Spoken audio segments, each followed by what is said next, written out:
At this week's Los Angeles Auto Show, Ford Motor Co.'s Lincoln Wizards unveiled yet another model naming scheme.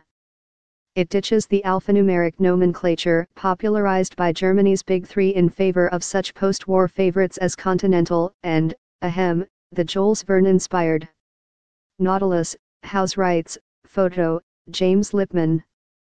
Nearly 20 years removed from its perch as America's top luxury brand, Lincoln Motor Co. remains in search of itself. Take this week's Los Angeles Auto Show, where Ford Motor Co.'s Lincoln Wizards unveiled yet another model naming scheme. It ditches the alphanumeric nomenclature popularized by Germany's Big Three in favor of such post-war favorites as Continental and, the Jules Verne-inspired Nautilus. That should move the metal.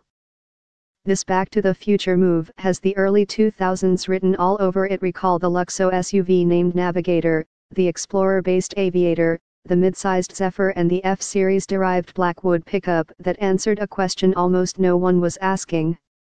Many of you still don't know where Lincoln is headed, Ford's then design chief, Jay Mays, said in 2004. Many still don't.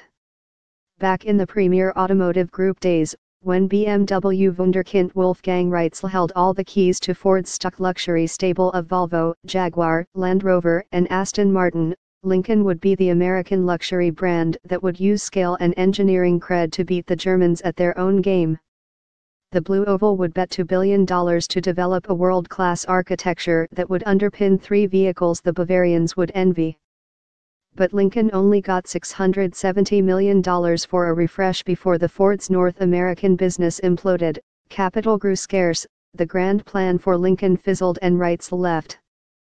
Clearly we've learned from the past, Derek Cusack, Ford's then global product development chief, said in 2012.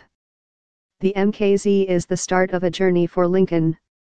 That means vehicles that are totally different from Ford vehicles. They're unique, and they're uniquely Lincoln. 3 years on, that and the claim of learning from the past are debatable. But this is well nigh certain, Lincoln looks increasingly like a brand competing mostly with itself. It's effectively conceding market territory defined by BMW, Audi and Mercedes and benchmarked by General Motors Co.'s Cadillac and Toyota Motor Corp.'s Lexus. Maybe one of the new models in the pipeline should be called Surrender. Lincoln is not chasing the Germans, or GM, for luxury cred and customers because the prospect is insanely expensive. And because the rules of the club are set by the Teutonic Big Three dominating it. Even as GM pumps billions into Cadillac, relocates its headquarters to New York's trendy Soho and touts lap times around Germany's famed Nürburgring track, Lincoln is betting its next, and last, bid for revival on cushier tastes in its native United States and the Chinese penchant for sitting in the back while a chauffeur drives. It's a strategy, of course. It's chasing market size and playing where others aren't instead of fighting a decades-long uphill battle Lincoln stands no chance of winning. U.S.